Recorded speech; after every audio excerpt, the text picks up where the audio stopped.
जो हमने T20 में हालत की थी वो तो सब दुनिया जानती है।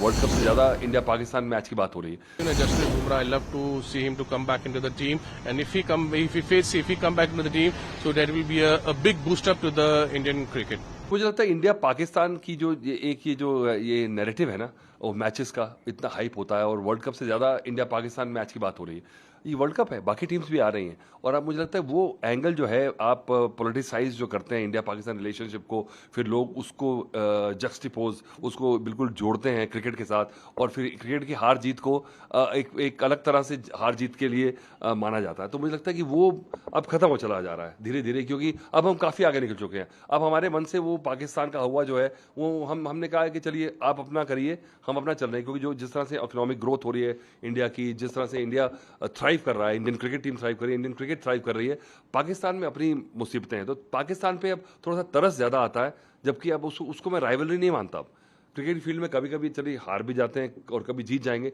तो ना उनको हराने से हमें ज़्यादा खुशी होती है और ना उनसे हारने से कभी कभी हमें ज़्यादा दुख होता है। पाकिस्तान की अभी जो हमने T20 में हालत की थी वो तो सब दुनिया जानती है। तो मैच अच्छा होगा, लेकिन अंततः भारतीय टीम ही जीतेगी, क्योंकि उसके पास एक अच्छे अनुभवी टीम है। जी सर, अभी परफॉर्मेंस है उसको लेकर क्या आपको प्रतिक्रिया सर उस पर? नहीं, वर्ल्ड टेस्ट चैंपियनशिप में जिस प्रकार से भारतीय टीम को खेलना चाहिए थी नहीं खेली। उसके लगातार 2 महीने तक वो T20 के मैचेस खेलते रहे। टेस्ट मैच बिल्कुल भिन्न होता है एक दिवसीय मैचों से और T20 के मैचेस से। और T20 के पहले जो ऑस्ट्रेलिया के साथ उनकी टेस्ट सीरीज़ हुई थी वो 2 या ढाई महीने में ख़त्म होती चली गई। किसी गेंदबाज में भी नहीं था कि चौथे या 5वें ओवर के बाद वो सटीक गेंदबाजी करे, क्योंकि 2 महीने तक उनकी प्रैक्टिस 4 ओवर तक की थी। तो हर एक ओवर में 1 या 2 बॉल लेग स्टंप पर जाकर बैट्समैन पर से वह दबाव हटा लेते थे। और एक दिवसीय मैच हमारे बल्लेबाज इतने खेले थे कि, क्योंकि वहाँ तो हर बॉल पे मारना होता है, टेस्ट मैच में बहुत संयम की आवश्यकता होती है और वो संयम नहीं दिखा और हम देखें कि उन्होंने शॉट्स खेले ज़्यादा और आउट होते चले गए। It will be very good for the Indian team because all the matches are playing in the home soil, so we know how the conditions are.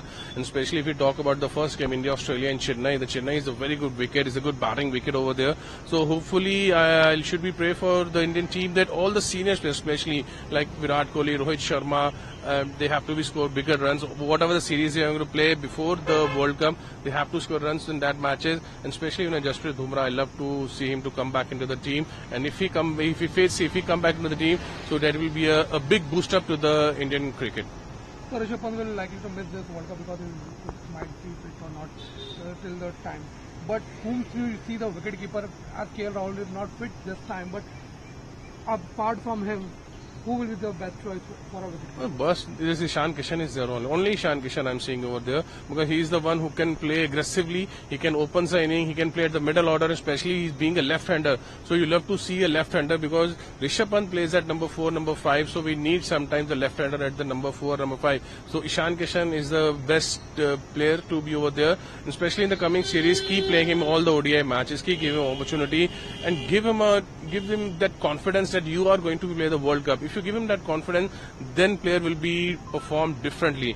If they keep on changing, either he plays or Sanju Samson plays or KL Rahul comes into the scene, then things will be difficult. I think the sports staff this time don't make that mistakes what they make it in the before, making the playing 11. So this time I think so that Ishan Kishan has to be playing into the 11, and I'm looking him at the playing at the middle order.